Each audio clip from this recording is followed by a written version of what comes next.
Welcome back to the Deep Dive. It is really great to have you with us today. Glad to be here. You know, we all pay for insurance, assuming it's this like invisible, perfectly reliable safety net. Right. You pay your premium month after month, year after year, and you naturally think, well, if the worst happens, I'm caught. Yeah. If a storm rolls through and tears off the roof, or a pipe bursts while I'm at work, the system works. It is the fundamental promise of the entire industry, really. You transfer your financial risk to a massive corporation for a monthly fee. Exactly. And in exchange, you purchase security. It's a psychological transaction just as much as a financial one. Okay, let's unpack this. Because what if you finally fall, you hit that net, and suddenly you realize the net has a bouncer? A bouncer. I like that. Right, and the bouncer is standing there with a clipboard, actively looking for, like, microscopic reasons why you aren't actually allowed to use the net you've been paying for. Yeah, that's a very real scenario. That is the hidden reality we are exploring today. We're diving into the incredibly high-stakes, surprisingly aggressive world of property damage claims. Yeah. But we're doing it through a very specific lens. Our source material today is entirely unconventional. We are analyzing the promotional website and marketing copy of a specific firm, Yeah. Alpha Public Insurance Adjusters, based down in Plantation, Florida. We're, decoding their marketing to understand the mechanics of a massive parallel industry. Which is wild to think about. It is. Why does an entire profession exist simply to fight insurance companies on behalf of property owners? Because the baseline assumption for most people is that your insurance company is your partner in recovery. Yeah. You call them, they send out an adjuster, and that adjuster calculates the damage so you can get paid. Right, but what's fascinating here is the core premise Alpha sets out right from the jump. Yeah. They draw a massive line in the sand between an insurance company's internal adjuster and a public adjuster. They really do. Their main slogan perfectly captures that intersection. They promise to lead clients from chaos to compensation. Think about the underlying mechanics of that initial visit. When, say, a tree falls in your living room, the insurance company dispatches an adjuster to assess the wreckage. Right. But that adjuster works for the insurance company. Their paycheck, their annual performance metrics, their promotions, they all tie back to a corporate entity. A corporate entity that needs to make money. Exactly. An entity that fundamentally needs to minimize its financial losses to remain profitable.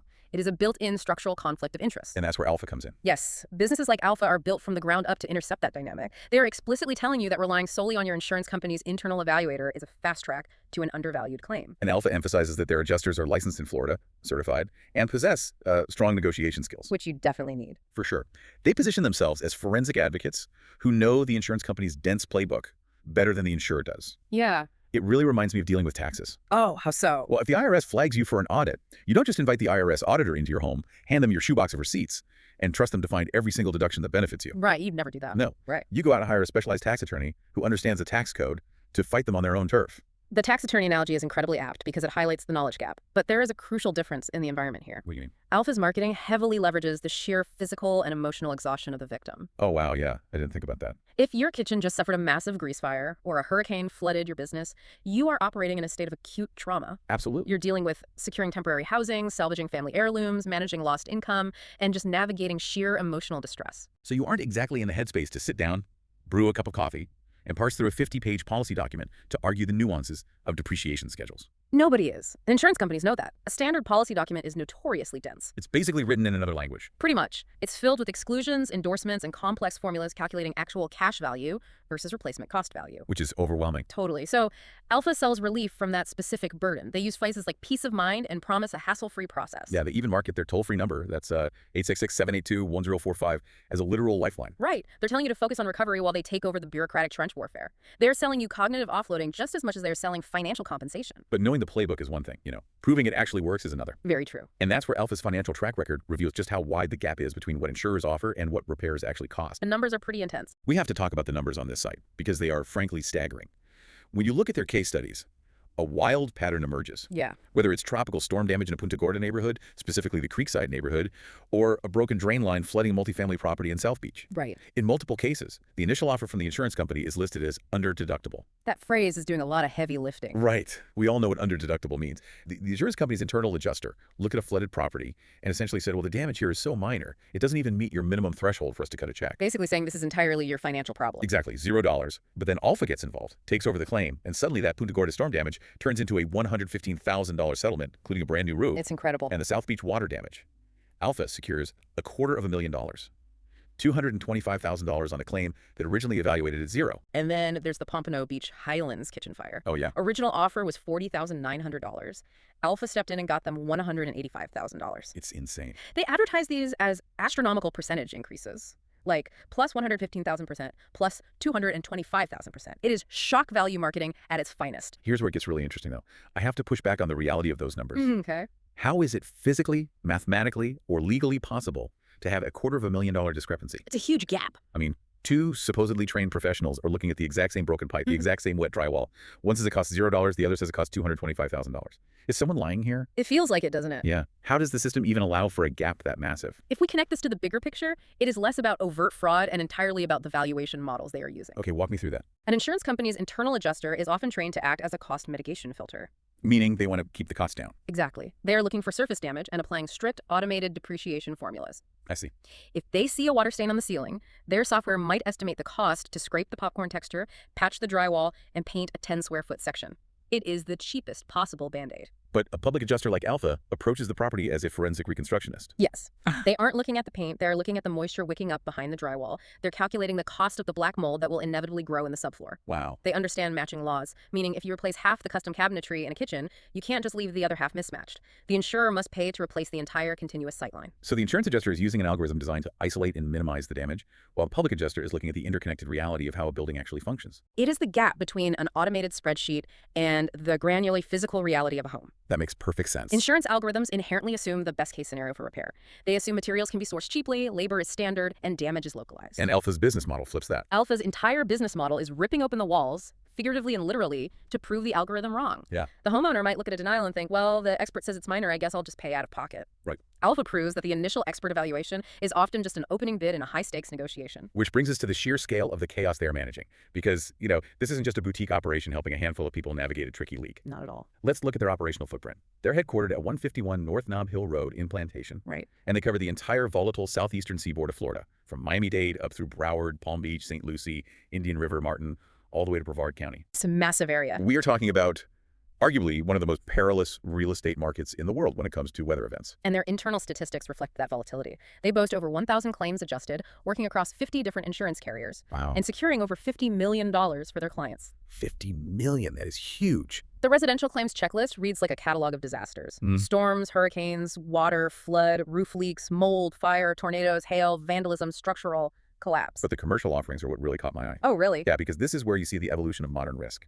Aside from physical damage to a warehouse or an office park, they handle business interruption claims. Which makes sense. Right, if a hurricane rips the roof off your restaurant, you can't see customers, so you lose revenue. The insurer owes you for that lost time. Exactly. But right below that, they list cyber claims for digital breaches. That is surprising. It is wild that a company whose bread and butter involves physical estimators wearing hard hats to inspect torn shingles is also dealing with hackers stealing data. Yeah, it's a huge shift. It's like hiring a massive muscle-bound physical bodyguard to stand outside your front door and then suddenly handing him a laptop and asking him to protect your digital identity and your crypto wallet. That's a great way to put it. It really shows how the very nature of property damage is shifting. It's an unexpected pivot, but it emphasizes how commercial insurance policies actually function as highly complex, multi-layered financial instruments. Yeah. Alpha is positioning itself not just as a crew of construction estimators, but as forensic financial auditors. But how does a property damage adjuster actually assess a cyber claim? I mean, they aren't ripping out wet drywall anymore. What are they looking at? They are forensically auditing server downtime.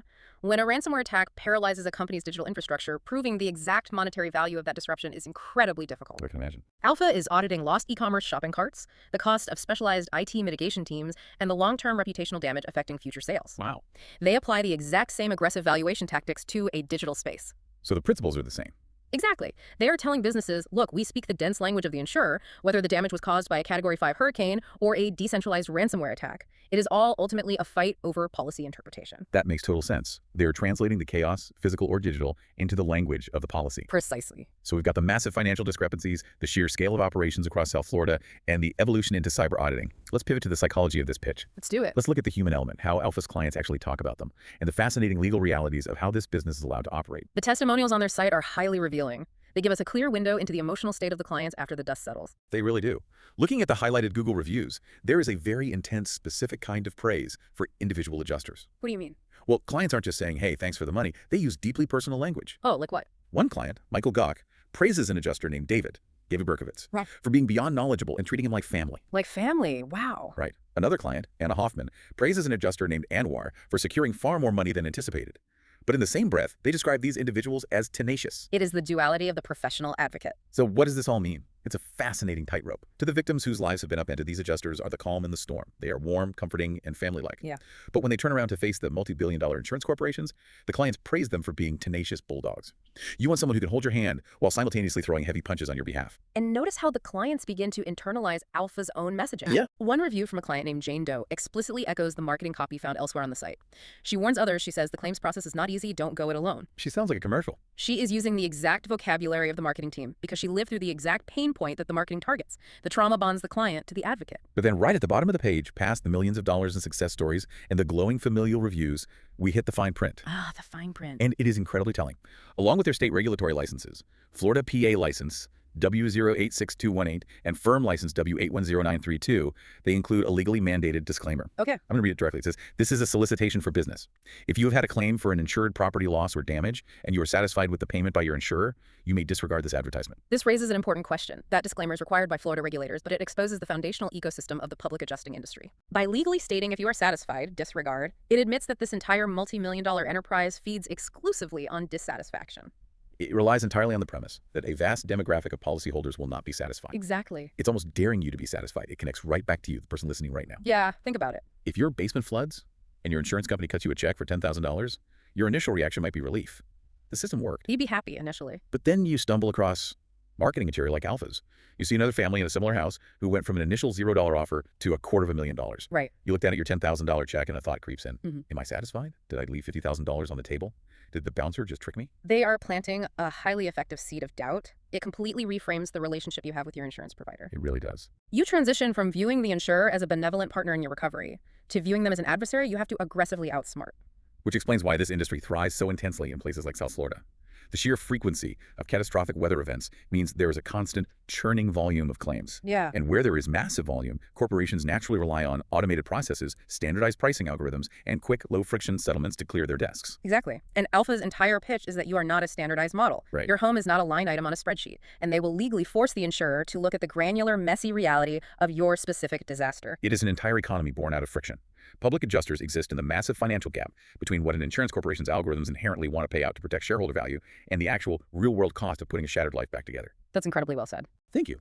You know, even if you don't live in hurricane-prone South Florida, and even if you never have to deal with a flooded condo in Miami-Dade, this deep dive highlights a crucial, universal lesson. It does. It is the absolute necessity to advocate for yourself during any bureaucratic or financial crisis.